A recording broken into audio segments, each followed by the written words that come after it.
We are live now. Thank you. Turn off my ringer. Okay. All right. I'm going to call to order the Thursday, January 15th, Northern Virginia Transportation Authority Governance and Personnel Committee. Um, uh, we have a resolution. I put a motion on the table to conduct the meeting electronically via a resolution that was adopted by this board. Do I have to read it again? Because it's already adopted by this board. I don't need to read it again. Adopted by this board. So there's a motion on the floor to conduct the meeting electronically. Is there a second? Second, Wheeler. Second by Chair Wheeler. Any discussion on the motion to conduct the meeting electronically? And everyone can see the resolution in front of them. All right, all in favor, please say aye. Any opposed, please say aye. Aye. Well, all in favor, aye. Yes.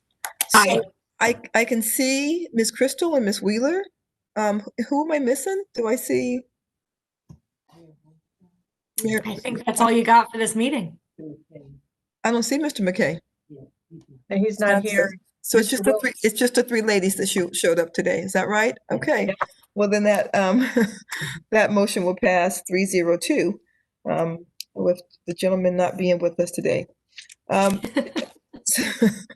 So the next thing is to the approval of the meeting from the January 17th meeting. Move approval, Madam Chair. This is Crystal. Thank you, And I Ms. will second. Ms. Wheeler seconded. Any discussion on that? All in favor, please say aye. Aye. Aye. Opposed? That will pass 3-0-2 as well. And now we have Ms. Bachman and Ms. Baynard is going to give an update on the General Assembly session, which started yesterday, right? Started yesterday? Yeah. Yeah. And by the way, we have a new member of the Finance Committee on the House side of the General Assembly. And Madam Chair, I would like to turn it over to Ms. Baynard. Okay, Ms. Baynard. Madam Chair, members of the committee, thanks for having me today. Next slide, please. Not going to go over a lot about the organization of the General Assembly. You all have great staff who I enjoy working with and really look forward to actually seeing them in person again someday. So they started yesterday. Sine Die will be February 11th, 30-day session, and then the expectation is there'll be a short special session to finish up their work. So that's they literally just go from the February 11th and then and then gavel back in and gavel back in with a special session. Yeah, they actually did agree. House and Senate did agree to an organization procedural resolution, which is fabulous.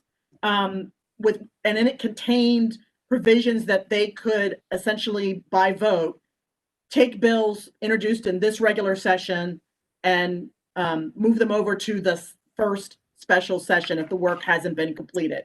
Anticipation is it will be mostly the budget, but there are some other bills that might not get done by February 11th.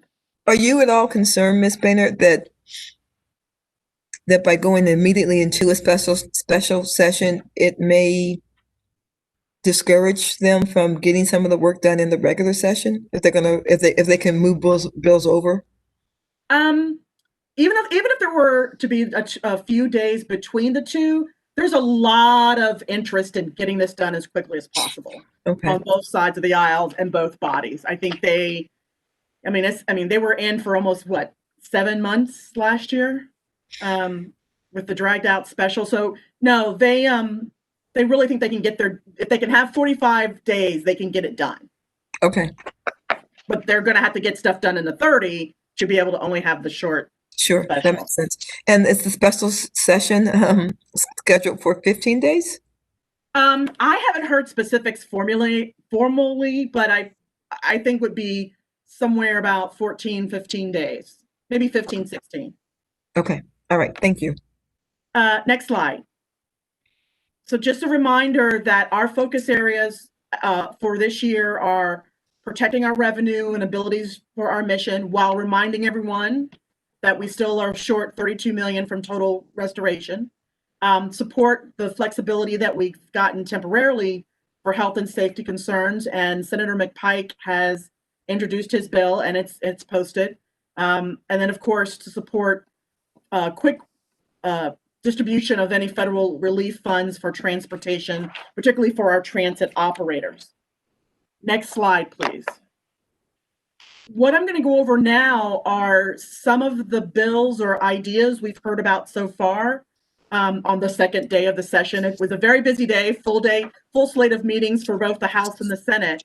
But I've listed them, tried to list them in order of how close they are to our policies and focus. And therefore, right out the bat is the request from our Northern Virginia jurisdictions who are members of the WMATA Compact to get some assistance from the state for FY 2022 in paying their operating obligations for Metro. The budget amendments haven't been posted yet. The House ones were due last Friday. The Senate ones are due tomorrow. But as you can see from what I understand from Amy, Ms. Crystal, these are our expected patrons. So I think it's fair to say that your liaisons from all the jurisdictions, myself, and as many advocates as we can get in Northern Virginia will be working towards that goal. So I don't have a lot more on strategy at this point. Ms. Crystal, did anything else has come up since yesterday on this? No, my latest knowledge is that these indeed have been our patrons and that they have filed for us, which we just appreciate tremendously. And certainly to have your partnership, Ms. Baynard, as effective as you are in Richmond is a heartening thing to hear too. Yeah. So again, so as I go through these, if it's okay, Madam Chair, if you all could discuss what position we would recommend that the authority take on these from a staff perspective, this would be one we would support as an organization. Everyone's okay with that? Okay. The next is, as always, want to be mindful of remembering that we don't have full implementation of the partial restoration funds what we got in 2020. With there was the delay in the increase in the transit occupancy tax TOT until May 1, 2021. Again, that was in response to the COVID pandemic and the impact on our hospitality industries. Just, we need to be mindful and be aware if there is a request to defer further because of the industry hasn't completely come back. I have not seen anything as of yet, but again, it's early days, so just something that I think we need to be mindful of. Next is a bill that we actually supported this concept last session. You may recall that the administration had a safety package for transportation, and one of the provisions was permitting localities to reduce speed limits in business or residential districts to less than 25 miles per hour, but no less than 15 miles per hour. And it was seen as a safety measure. We supported it. It was doing really well, but it was also in a bill dealing with making seatbelts a primary offense. As you all know, that's a somewhat controversial topic in Virginia. And so when that bill died, so did this. Delegate Carr has reintroduced it. It was taken up in House Transportation today and was reported 19-0. So if it is the will of the body, we will continue to support this again in this General Assembly session. That's okay. Next, I would go to, as we talked about, securing flexibility for being able to do business meetings in a safety and health emergency. There is a second bill related to flexibility for public bodies to hold meetings. Delegate Levine has a bill which was previewed by the FOIA Council, which clarifies that a member of a public body may attend a meeting remotely due to having to care for a family member with a cap of either 2 meetings a year or no more than 25% of the meetings.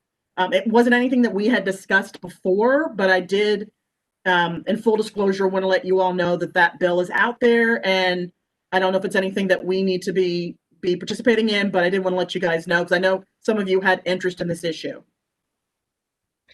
My only question is, so what was it? Why not? Why not more than that? Why can't people do them? Virtually? I mean, what yeah, is? how do I want to put this? I think there's going to be a larger discussion, Chair Randall, on this whole issue of going forward now that we've come out of, as we're coming out of the pandemic, as we've had all this history of participation remotely. Is this now a policy writ large that the community wants to discuss? And it's all the stakeholders, it's open government people, it's media, it's elected bodies, public bodies, it's frankly residents who want to participate as volunteers on various bodies. And so I do think the FOIA Council just wasn't comfortable having that bigger discussion. They didn't have a lot of time, frankly. Okay, And so, but I do think that conversation is coming. I really do. okay. That's I was good. just gonna add, I attended a couple of those FOIA council meetings. I think Ms. Boehner got it right. There was some interest, at least in the subcommittee that took this up, of lifting the cap entirely. And I think best I could tell, they were actually just trying to strategize a little bit about where they thought the legislature might shake out, which is a little disappointing since they should just give their best advice. But so I think it was sort of a tactical guess as much as anything else. Yeah, I spot on. I think they want to be able to show that they were deliberate about wherever they end up going with this. So, Okay. like everything else in 2020, it was a matter of timing. And next slide, please. The other interesting thing that is not a direct impact on us, but is, I think, something important, is that the governor has proposed a $50 million one-time general fund appropriation to jumpstart a project that would enhance and expand intercity passenger rail service in the 2981 corridor. That actually would create an additional round trip that would be Amtrak service that would serve Burke and Manassas. So that is in the mix and will be discussed by the money committees. But I did want to, and as you know, from a passenger rail perspective, to make sure that we all knew that that was sitting out there.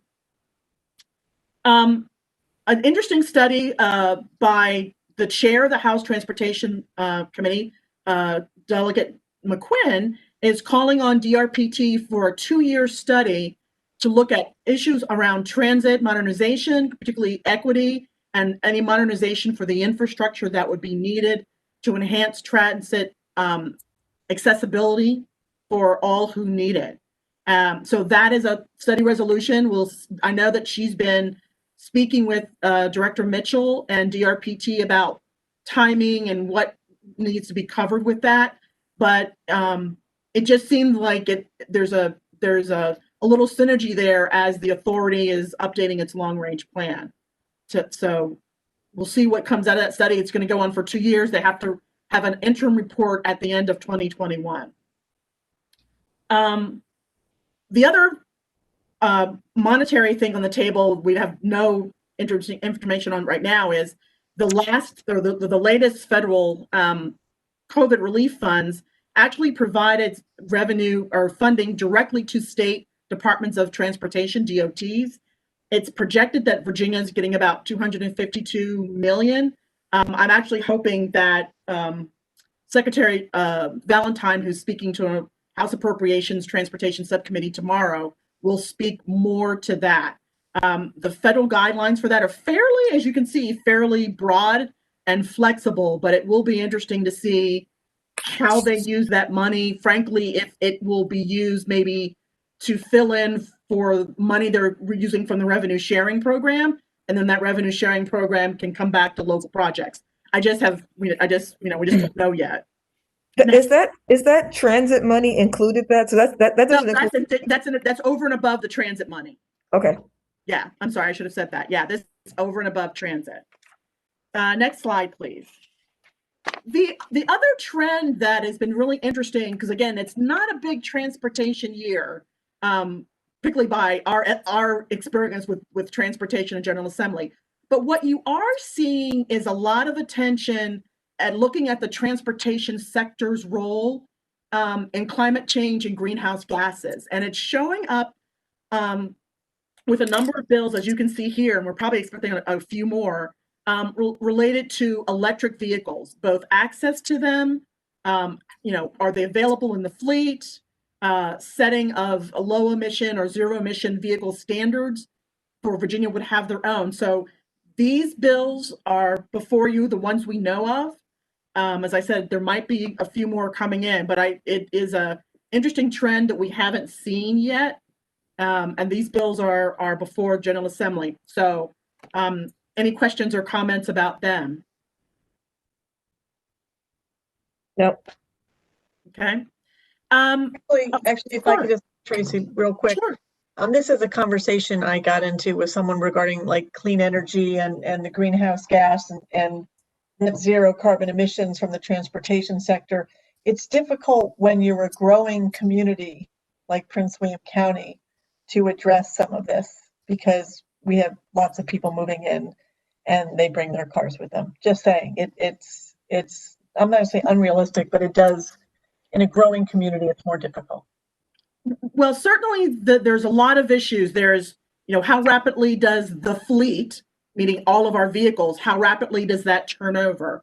What is is there infrastructure in place? And the Senate Bill 1223 actually speaks to the need to develop a better strategy for the infrastructure that would be needed to support those type of facilities, charging stations being the most obvious of them. So the only one that's a bit of a mandate is whether the House Bill 1965, as it sets standards, what is the requirement for having those vehicles in the auto dealer's lot? But again, what is the impetus for people to buy them? So again, I think it's a complicated issue, and there'll be a lot of these things are going to be discussed over the next 30 to 45 days. House Bill 1910 had an interesting conversation at a committee meeting today. As you recall, there are regional transportation authorities there are regional transportation funding entities in 4 parts of the state: Northern Virginia, Hampton Roads, or the original, I-81, which is not a full authority, but has dedicated regional revenue, and then Central Virginia was created last year. But that leaves a lot of localities who don't have one. Delegate Cole represents part of Fredericksburg, and many of you who have been around long enough know that region has struggled to reach a consensus on whether to create a transportation authority. His bill creates a specific framework for establishing regional transportation authorities. They do not include dedicated state revenue, but it allows 2 or more localities to come together, agree to pool their own revenue to address regional transportation needs. They're required to pass an ordinance. That has to be certified by the Secretary of the Commonwealth, I think is how that went. And why the bill and its initial discussion had a lot of folks who understood the concept. There were a lot of questions about its governance and how it's focused and how you get in and how you might get out. And so it's going to be continued to be discussed for the next several weeks. But it was just sort of interesting that we're at this point and now seems to be interest in, going on. That is all I have for right now. I guess, again, at this point, I think my intention is, pursue our flexibility language for electronic meetings, really advocate for state assistance for the Metro Compact members, continue to watch what happens on the electric vehicle, no emission area, particularly because I think it's something that you all will probably end up discussing a little bit in the transaction update. And at that, Madam Chair, I'm open for questions or thoughts or recommendations? Committee members, do you have questions? Mr. Snyder, thank you for joining us. Thank you. I, you'll be sorry you recognize me, so I have a question. Yes, sir. More on the Boy Scout Howell proposal. Can you tell us anything more about that? Sure. Please? So their bill takes the clean energy plan strategy that was adopted in 2020, and they want to add a specific reference calling for, as part of the implementation, that there is an analysis and put together on what strategies and policies are needed to support a net zero carbon emission from the transportation sector. When I've talked to Senator Boysko about it, she particularly talks about, wanting to get a lot of more clarity about what is the infrastructure need. If the belief is, and because the manufacturers are switching to this, they're switching to all electric vehicles. Having more electric vehicles means they have to be supported. What does that mean? What does charging look like? What does charging at home look like? Are there regulations in place that prevent someone from having a charging station at home? What can the state do to accelerate charging stations that moving forward? They've done a bit of that with some of the Volkswagen settlement funds. There's an anticipation that either through, as you know, the state has joined RGGI. There's a transportation sector version of that out there the state's talking with, but hasn't changed. But to the extent that those activities produce revenue, they want to have a plan in place and recommendations of how to spend it. So that's what the Boy Scout Howell bill does. Is it focused on the electric vehicles, or is it a broader thing that we ought to participate in as MVTA, recognizing our different jurisdictions and our different jurisdictional needs?